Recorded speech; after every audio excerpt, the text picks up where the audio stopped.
Former Chargers linebacker Drue Tranquill will officially not rejoin the team, and he is headed to the evil Kansas City Chiefs. But did he do it to spite LA, or did he do it because the Chargers wanted to move on?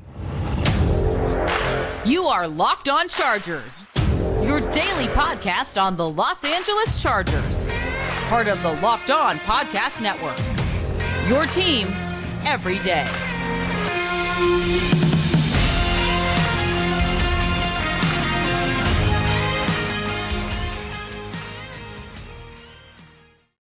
What is up, and welcome into the Locked On Chargers podcast. I'm your host, Daniel Wade, joined as always by my co-host, David Drogemeyer, and we've been covering the Chargers together for 7 seasons now, but this is our 5th season as the host of the Locked On Chargers podcast, bringing you your team every day. Thank you guys so much for making us your first listen. To make sure you never miss the show, make sure you're following or subscribing on YouTube and getting us wherever you get your podcast from.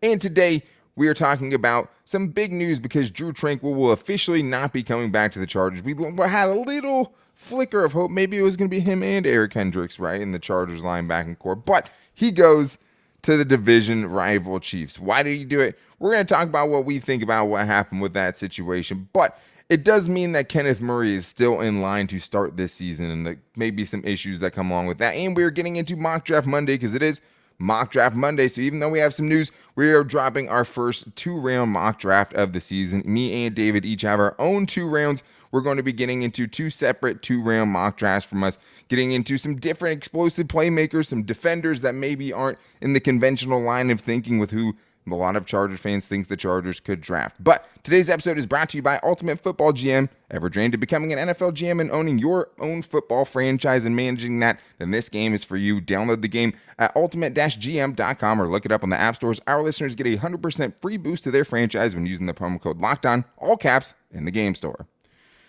David, the drama.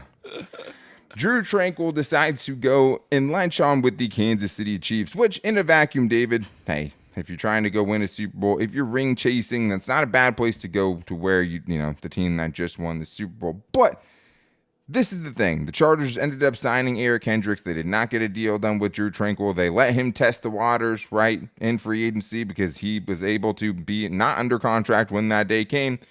And he ends up going to the Chiefs, which is just on its own. It sucks to see, a player that came up and finally kind of hit their stride leave. But it's even worse when they leave and go to the Kansas City Chiefs.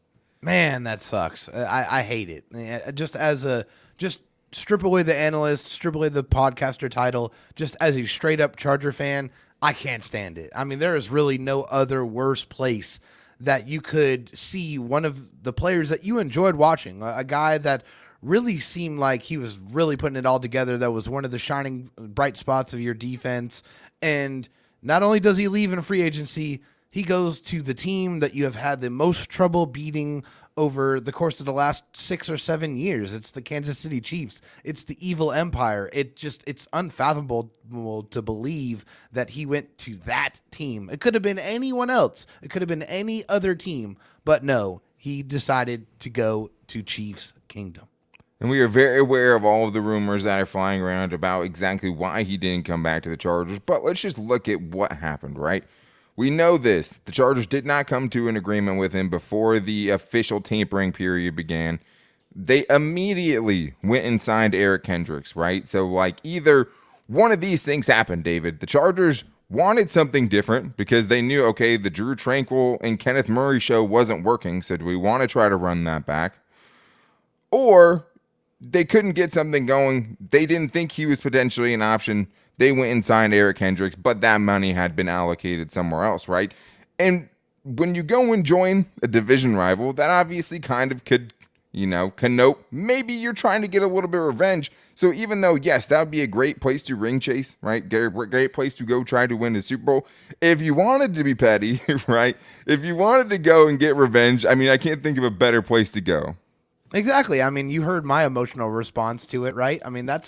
That's what it felt like to me in the moment. When the news came out that he was signing with the Chiefs, my first immediate thought was, man, that seems pretty spiteful. It just seems like, and hey, I don't know anything, but no, that's just how it feels emotionally. Like, if you wanted to stick it in the craw of the Chargers the most, the enemy if you now. wanted to piss the Chargers off, if you wanted to make them as angry as possible, it would be to go play for the Chiefs and beat the Chargers twice and go raise another Lombardi trophy. That's how you would do it. Like, if you were mad about how this all went about, you're going to the Chiefs, and that's exactly what happened. I don't know if that's exactly how he felt, but that's just what it seems like and what it feels like to me. Yeah, and I think there's just a kind of general surprise that that's all he was able to go get on the open market. Sure. Just seeing what some of these guys were signing for, the Alex Singletons of the world, the Quincy Williams of the world, who are out there getting, 3-year deals, over $6 million per season. It's almost like he waited too long. Sure, and I mean, I don't blame him for wanting to go test that if that's what he wanted to do, right? If he had the chance to go secure that for himself, I understand it, and I could understand if the Chargers felt like they needed to move on because they weren't going to sit around and wait. Right. I get that too. But the Chargers moved pretty darn quickly. It didn't seem like they wanted to wait and see if Drue Tranquill would come back. Kind of like what we saw with, Morgan Fox. He got to check his market out. He came back to the Chargers. They should have paid him way more. It was a crazy, insane deal by the Chargers. Great value. And even Pipkins, like a little less than I thought it would be. Less than Andrew Wiley, right? But with Drue Tranquill, he goes and signs for less, right? And I think that's the hard thing is just like, okay, well, it seems like he obviously could have been had, right? Yeah. If you had him out there and he wanted to resign and he was willing to take that, it would seem to make a lot more sense. Seems like a no-brainer. Totally. More than going to be a backup potentially in Kansas City. I mean, I don't think you're paying $5 million for a backup, so they must, it's $3 million up to $5 million according to what the reports are out there. But Eric Kendricks is making over $6 million a season, right? Mm-hmm. Like over $6.5 million per season. Yeah. So maybe the Chargers wanted something different, but I think there was just that little kind of thought that, hey, maybe Drue Tranquill, the market won't be out there, and he'll want to come return to the Chargers, and he'll want to come potentially be the starter alongside Eric Kendricks, right? Yeah. And have that duo kind of work for you. I mean, I think that would have been really fun. Yeah. But as it stands now, David, you're ending into another season that even if you really like the Eric Kendricks signing, it's still Eric Kendricks and Kenneth Murray, which still kind of leaves a big question mark in the middle of the defense. Yeah, that question mark is, what version of Kenneth Murray are you going to get? Are you going to, get a guy that for the first couple of years was battling injuries and trying to figure out kind of where his place was in the defense? Or are you going to find any kind of version that you think is going to be a good version for your defense? I think we saw some good things last year out of Kenneth Murray. At least I feel like he was productive in some senses. He was pretty decent in coverage, but his overall game, and one of the biggest issues that we have with Kenneth Murray is against the run, and he just has always kind of been a liability in that aspect. So it really definitely makes you think, do they really feel like Kenneth Murray is going to be someone that is going to be a key cog in their defense going forward? How do they not look at that spot and say, hey, maybe we should think about upgrading at this linebacker position too? Well, and the thing is for them, they could still address it, right? Mm-hmm. I don't think they're going to pick up Kenneth Murray's 5th-year option when that time comes, and sometime mid-May when they have to make that decision. There's almost no chance I see them picking that up for what that price tag is going to be for a middle linebacker who hasn't lived up to it. I mean, I think the thing is the level that you would want to see from Kenneth Murray, you haven't seen it yet. So it's hard to just kind of write that off. I mean, I would feel better, we've seen them go and sign guys like Nick Vigil in the past late. We saw them last year go get a Troy Reeder. We saw them go get a Kyle Van Noy. Last season, it seemed like they brought in Kyle Van Noy to potentially eat into those Kenneth Murray snaps alongside Drue Tranquill. Potentially, right? It seemed like that's kind of what was happening there. So it seemed like that was on their mind. Maybe they're not done addressing it this year. Maybe it's something they feel like they can either wait in free agency and add somebody cheaper down the road, or maybe they try to attack it in the draft. I have a guy later, potentially, that they could replace Drue Tranquill with and match him up with Eric Kendricks in the middle. Maybe something I would be more excited about, at least the unknown possibility of it, rather than Kenneth Murray, which we know at this point is kind of a known commodity at this point. He got better last year, and it still wasn't good enough. Both of those things can be true. Do I want Kenneth Murray to come out and be the player they, wanted when they drafted him? Absolutely. It would make things a lot easier. It would be one less kind of perceived hole that they would have to fill. But speaking of filling holes, we will be getting into our first mock draft of the season. 2-round mock getting into rounds 1 and 2 for the Chargers. for the first time this year. Coming up after this, but I do need to tell you guys that today's episode is brought to you by Ultimate Football GM. I know you guys have heard me talk about this mobile gaming app, and if you ever thought that you'd make a good GM, you've got to give this a try. It's not as easy as you might think to create a dynasty. I found that out the hard way. 2-14 the first season was a little rough. When I set the expectations to win 6 games the next season, I promise I thought I was going to hit it. It's hard. I thought I could sign bad character guys, unlike the Chargers. I tried to go anti-Chargers and get bad character guys because they're really good at football. Didn't work. Being a GM is hard, but that's just a couple of the things and how realistic this game is and how it just sucks you in. I played like 4 seasons the other night, and my wife had no idea what was going on. But with Ultimate Football GM, you hired the right coaches and coordinators, manage the finances, including negotiating player salaries, and also negotiating when things happen. Are you going to make your player demand an apology for him for saying some crazy stuff on social media, or are you going to take the player side and coddle him a little bit? But the great news is, guys, right now you can get a head start because Locked On Chargers listeners get a 100% free boost to their franchise when using the promo code Locked On, all caps, in the game store. That's Locked On and all caps. So make sure to check it out today. To download the game, just visit ultimate-gm.com or look it up on the app stores. That's ultimate-gm.com. Ultimate Football GM. Start your dynasty today. David, we have talked about a ton of first-round draft prospects, right? We've talked about some receivers. We talked about some tight ends, some edge rushers the Chargers could potentially try to target in the first round, even a defensive tackle. But today we're getting into our first official mock draft. Now that we've had time to watch some second-round picks, right now that we have a good idea of who could potentially be available around where the Chargers pick in round 1 and getting a better picture of round 2. I mean, it's all still a crapshoot. It's still hard to get any kind of consensus as who's going to be available once you hit pick 50, right, and the Chargers are about to pick. But I really like what we have here today, David. I think we have a couple of different ways the Chargers can handle the first 2 picks of the draft, and I think we know that these are picks they're going to have to hit with. These are very, very high-risk, high-reward picks, and the Chargers have had some instant contributors, guys like Asante Samuel Jr., guys like Rashawn Slater, guys like Zion Johnson. They're going to have to do that again in this draft. So, pick 1, David. Who are you going with for the Chargers at pick 21 in your first mock draft of the season? What are you thinking? Yeah, this is, I think, is going to be interesting for some people. Definitely going to be a little bit surprising, I think, especially for the crowd that wants all offense. And trust me, I completely understand it. But as of right now, the Chargers need a safety. And so the guy that was on my list, and there's several good options available. You had Deonte Banks, the corner out of Maryland. We had Michael Mayer, obviously a guy we've talked about. Kalijah Kancey was also available at that spot. When I was picking, I decided to go with safety Brian Branch out of Alabama. This guy is exciting, and the reason why is because he can play all over the field. He's a very versatile defender. He played in the slot, played out wide, he played in the box, played back deep. He played that star and that money position at Alabama, so he has experience playing those positions, which are very heavily prevalent in Brandon Staley's scheme. He is a fantastic tackler. I mean, very, very strong. According to PFF, he had 4 misses on 174 career attempts. That's phenomenal. That's that truly is crazy. Fantastic. Also, he's an effective blitzer, does a really good job of getting his hands up to deflect passes as well. I just feel like watching this guy, he was a natural fit to be able to put next to Derwin James, a guy that's very versatile like Derwin James. I feel like Brandon Staley would have a lot of fun with those 2 defenders trying to just figure out how and where is going to be the best way to utilize those weapons.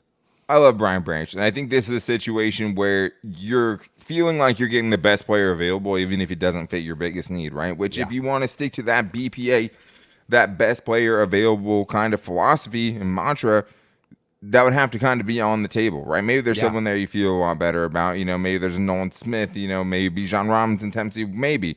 But so a lot of those guys are gone by the time. I mean, a lot of those guys' stock have kind of risen above where the Chargers are probably going to pick. As far as what you're getting from him, it's always interesting with the tweeners, right? Because he doesn't really fit in any one box. You have to be kind of willing to use him as a Swiss Army knife. But, man, could you see where it fits?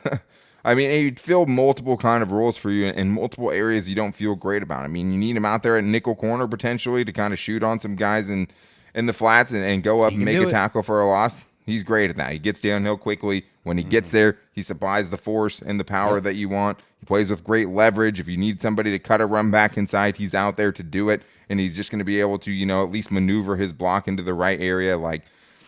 So much to like about this dude. I mean, lack of production, I think, in college as far as takeaways and things like that, like specifically takeaways, but like all over the field, he would make you a better football team. Good defenses have players like him on their roster, right? So, like, even though there's some cons, maybe it doesn't make the most fit as a sense, for the Chargers right now. Maybe they go sign John Johnson tomorrow.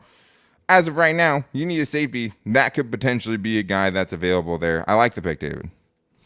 Thank you very much. Definitely. You can see the fit there. Obviously, if you're looking at some of the things that he needs to work on, obviously he's a little undersized. I think that's one thing you have to look at. The 190 was surprising. I mean, a lot of places had him listed at like 215 before the combine. He showed up. I mean, I think people thought he was going to weigh more for sure. Right, which is a huge difference. That's a big discrepancy. Yeah, he's probably not the highest end athlete that you would expect, kind of in this particular spot, but I feel like the technical acumen and how he plays, I think, kind of supersedes that a little bit. He is athletic, just not like off the charts RAS score type athletic.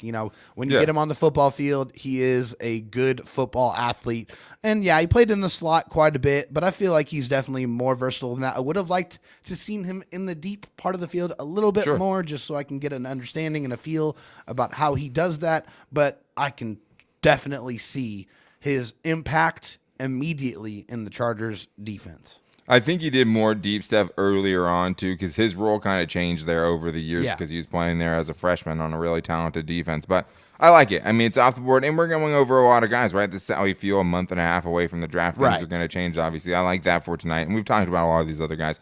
Like who I ended up going with mine tonight, the combo I ended up going with someone plus a wide receiver from Boston College, Zay Flowers. Wanted to get that knee quickly. Felt good enough about taking him at 21 where I feel like I know I'm getting someone who can attack. Two different things that the Chargers need specifically, right? Somebody who can create after the catch and somebody that can attack the deep part of the field. This is a guy that can do both. He has, he's smaller. There's some downside to it. You don't usually see guys this small going, but like bulked up a little bit for the combine, right? Gained 12, 15 pounds, looked a lot thicker. Really good. Oh, yeah. And he just is special, man. Like I can see how he impacts the Chargers offense. I know I could potentially wait later on in some other drafts. I will and see kind of what speed receivers I can get later. But to attack both of those needs, to link that cheap contract up with the super egregiously expensive contracts the Chargers have with Mike Williams and Keenan Allen, and kind of getting someone to follow in those dudes' footsteps is the reason for me to go with Zay Flowers, at least in mock draft one. Not only that, but you're about to sign a gigantic contract with your superstar quarterback, Justin Herbert, too. So to get him another just dynamic weapon would be a fantastic decision. And I love it. I would be all over this pick. He is a guy that really checks a lot of the boxes that you're asking for. That just straight up vertical speed, the ability, the stop and start ability, and the acceleration, the yak ability. This is a huge threat. Somebody that the Chargers do not have, not in any kind of mold, would just transform the way that offense will look and what it is capable of delivering to you. It makes everything that you do so much more effective. Makes Keenan Allen better. Makes Mike Williams better because you have that threat you have to account for. And when you have to worry about that, then you might lose track of the route running savvy of Keenan Allen, or you might lose track of that incredible ability to go over the top with Mike Williams. It's just an awesome pick, and I would love it. Yeah, and I think the other thing, too, a little bit of Austin Eckler insurance, right? I mean, this dude does kind of what you've relied for on Austin Eckler to do for the last 3 seasons, which is, hey, I just need to get the ball in your hands, and I need you to make somebody miss. I'm pretty sure I watched this dude make, 8 people miss in the same play. Zay Flowers has that in spades. I mean, stop on a dime, crazy video game type of quicks, and just, can turn any play into a 70-yard house call. It might not just be with just straight speed. It might not just be with just being able to make people miss. It's the combination of both. He's a special dude. You have to think someone special to take him there. But a little Austin Eckler insurance, and helps the receivers too. You know who also helps?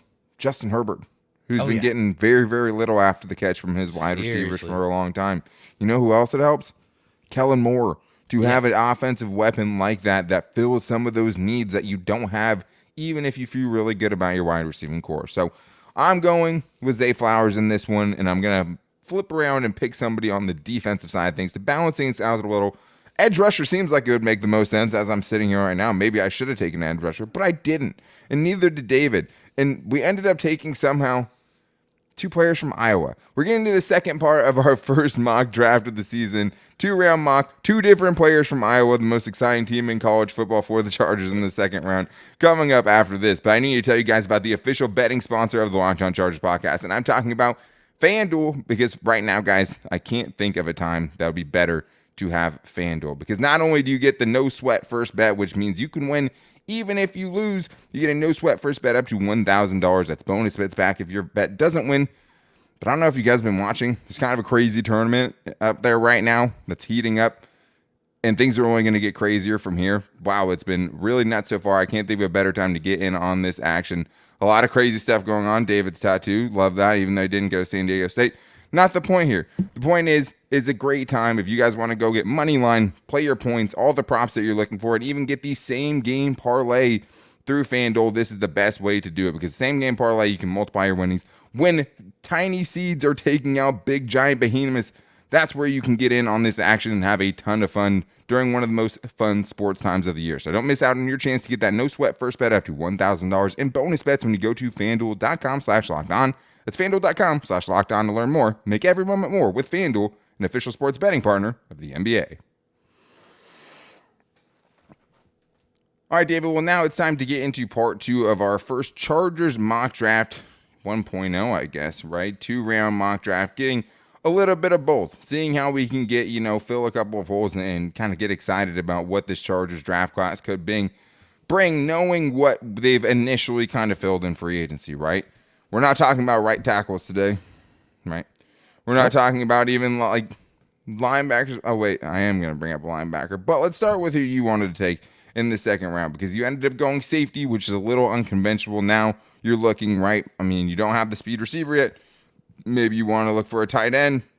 Maybe you want to look for an edge rusher, right? All 3 things that we kind of put at the top of our list as far as where we think the Chargers should go with those top 100 picks. What did you end up deciding on? Yeah, I mean, I think after taking safety, I definitely wanted to go offense with this pick. That was definitely a concentration for me. And I wanted to get a speed receiver. I mean, I think that was something that I was looking for in this round. But the guys that were available to me didn't exactly fit that bill. You had Josh Downs that was there, you had Nathaniel Dell that was available to me, and then a couple of defenders, B.J. Ojolari, Tuli Pulopu. I know I messed that up. I'm so sorry. Tuli was available there from USC. Tuli Pulotu, yeah. Yes. Yeah, Dan's got the pronunciation down. Tuli Pulotu. Yeah, we talked about the edge rusher from USC. Yes, exactly. But I went with tight end. I went with Sam LaPorta out of Iowa, 6'4", 250, a guy who had a lot of production over the last 2 years, over 110 catches in his last 2 seasons. He is fantastic in the open field. You would not expect it when you watch this guy, but he does a great job of getting extra yards after the catch.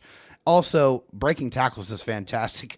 According to PFF, he broke 30 tackles on 111 catches the last 2 seasons alone. Also, 6.3 yards after catch per reception, which is unbelievable. That is fantastic. Yeah. And this guy really has true speed. He is a 4.59 guy at the tight end position, so he's a guy that can really threaten the seam. He's almost as fast as all the Chargers wide receivers, basically, but he plays tight end. Exactly. He's a decent blocker. He can play inside and play outside.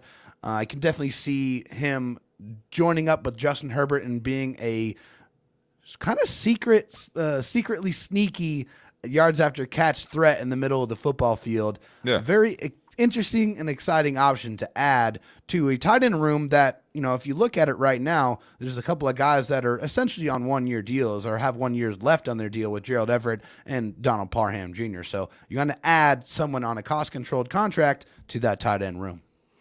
Yeah, and I mean, the Chargers basically have, we'll talk about the Donald Parham. Basically, the Chargers got 2 for 1 on that deal, right? And have him back in the mix. But yeah, I mean, the future for you is very uncertain there. Right. Chargers weren't willing to give Donald Parham $2.6 million just to come back for this season. They ended up getting him basically 2 years for that. We'll talk about that because he could potentially be one of the people who benefits the most from Kellen Moore, and we want to talk about that tomorrow since he is officially back in the mix now.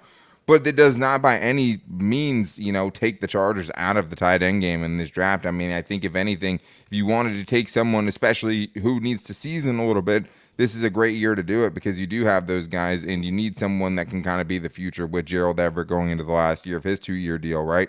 Yeah. I like it. I mean, It's interesting because I know I've seen some people question this dude's hands, but I've also seen this dude make some pretty ridiculously contested catches as well. Some snares over the middle of the field, some really nice catches where he ended up taking a big hit over the middle. Another thing is with Sam LaPorta specifically is Iowa's offense was run terribly, right? Yeah. I mean, he did not get a lot of help from the rest of the Iowa offense. He was a big focal point for this offense. They featured him for sure.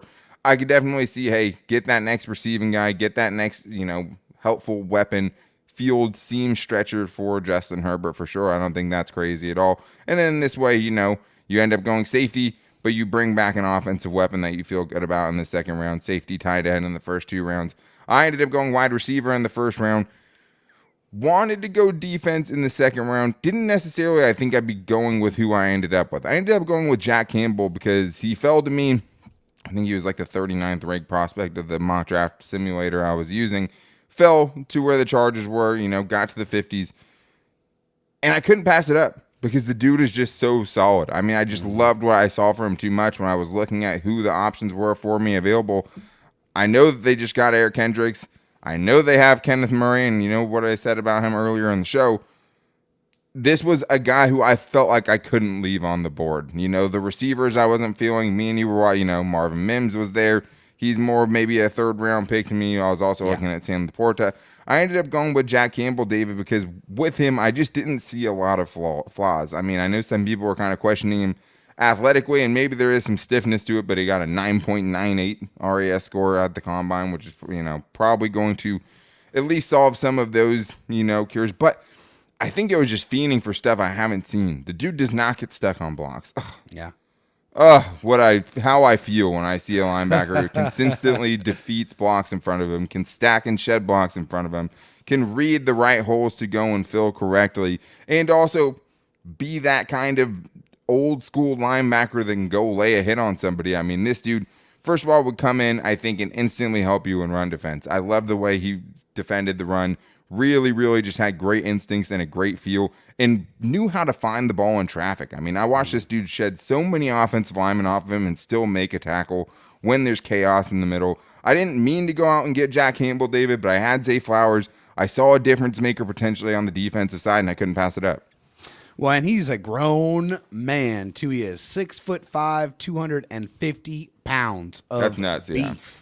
Okay, you don't see that at linebacker. Right. This is a large human category. At linebacker. And also, the one thing that you didn't mention that is kind of one of his biggest things that he did really well was coverage. Right. Surprisingly. Which is something that people have knocked him for. Right, which is crazy. Funny. But, this is another great stat from PFF. He only allowed 236 yards on 418 coverage snaps this season and had over a 90 coverage grade, which led all linebackers last season in college football. So a very, very well-rounded linebacker, a guy who is physically imposing and has the athleticism to back it up, and just seems like a very well-rounded player, a guy that can make an impact against the run and is not a liability in coverage at all. So I like the pick. I mean, definitely not necessarily something you were expecting to take, but a guy that you take and you definitely plug in and you can see an impact right away. Well, it's like your Brian Branch pick, right? Like, right. I wasn't going out looking for a linebacker necessarily. A linebacker it's not supposed to be a good linebacker class. And maybe he doesn't get there now because of how well he's tested. But the thing is, this dudes drop every year, and you don't know. Nakobe Dean was a third-round pick last year. You know what I mean? Yep. Guess what? Jamari Sawyer was a sixth-round pick last year. You don't know where these dudes are going to go. I don't know how interested I am in this linebacker class as a whole, but I knew he was the best one. I knew he was available when I was picking for the Chargers in the second round, and I had to jump on it. I mean, it was just too many things I never see from college linebackers and things I don't see any, it's just kind of going away in this game. With also the range. I mean, first of all, he has great instincts in coverage, right? Knows where the passing lanes are. Never just tries to cover space. He's always looking for somebody to cover. He's always looking to see if there's a crossing route coming in behind him potentially that's about to come into his zone. I liked him a lot. I think you pair that with a short-term rental and Eric Kendricks the next couple of years. Both these dudes can go out and make plays on the perimeter in the running game, which is easily where the Chargers were worse last season. So maybe a little stiff-hipped, right? Maybe there's some things, maybe not the most ideal, value for the second round. Maybe it's not the biggest need that you have on your team. I just like the pick, David. But I like where we're at. You go safety and you go tight end. I go wide receiver, and then I end up going linebacker. It never ends up how you think it's going to go, but I think both of us ended up filling big needs that we feel like could improve the Chargers this season, which is, it's an all-in season for them this year. It is, absolutely. They need to bring in guys, especially early on in the draft, those first, second, third rounds that are going to come in and make an impact right away, because the way that they handled this offseason so far, this free agency period, the contracts they restructured, the guys that they brought back, it will seem to indicate that they truly believe that they are going to win a championship, or they are preparing to go do that. So that's why it's important to bring in guys that are going to have an impact on offense and defense day one. Yeah, I totally agree with that. And I think for this Chargers team, they need impact players. For the guys that kind of we went off the board with, I mean, all those dudes you can argue make an impact, right? But Jack Campbell was very good Kenneth Murray insurance. Sam LaPorta is very, very good Donald Parham insurance, right? And making sure you have weapons and making sure you're getting more production out of that tight end room, other than Gerald Everett, who had a really good season last season. Yeah. Someone to pair with him. And we know that Kellen Moore loves to use tight ends. Like, there will be 3 tight ends who are heavily involved in this offense if it looks like anything they were doing in Dallas last season. So it's going to be very interesting. But Donald Parham, I'm excited about, man. Like, I'm excited he's back in the fold. And I think the biggest reason is why, even though Shane Steichen kind of failed to figure out how to use him, right? Even though Joe Lombardi failed to figure out how to use him, he's back with the team. His blocking had gotten a lot better. And now he has potentially a fresh start with a new offensive coordinator. Maybe Kellen Moore is the guy that can kind of tap into some of that potential. And maybe we feel a little bit differently about this tight end room, right? So we're going to talk about that. Chargers also brought in J.K. Scott again to a 2-year contract, bringing in one of the biggest factors on their special teams unit. That's great. They could also sign John Johnson by the time you're hearing this. So we will be back with you guys, as we always are, Monday through Friday on YouTube and wherever you listen to your podcast. Make sure you're subscribing or following on YouTube and finding us everywhere you get your podcast from. But until tomorrow, guys, you can also find the show every day on all of our social media. You can find me on Twitter at DanTalkSports and David Drogemeyer on Twitter at DroTalkSD. You can also find the show's page at Locked On LAC and on our Locked On Chargers Facebook page and at Locked On Chargers on Instagram. Glad we got to do this mock draft Monday. There's a lot going on. Hopefully we'll see some more free agent signings too, because the Chargers still have a little bit of money to spend. But we'll continue to be with you guys as we always are, and we always appreciate you guys checking it out. If you want to get on the next fan show and get your voicemail in, you can call into 323-524-7924 to get your 30-second question in, and we'll get it answered on the next show. But thank you guys, as always, for making us your first listen. We always try to bring you guys the only daily content you're going to find on the Chargers out there. But if you guys need a second listen, make sure to check out the Locked On NFL Scouting with the Draft Dudes. From free agency to the draft, salary cap management, and more, join experts Kyle Krabs and Joe Marino as they take you through what it's like to build a successful NFL franchise every Monday through Friday. I should probably try to see if I can get, Chargers ownership listening to that too, trying to build a successful franchise for the Chargers and bring home that first Super Bowl. But thank you guys, as always, for making this your first listen. We will be back with you guys tomorrow. Until then, take it easy and go Bolts.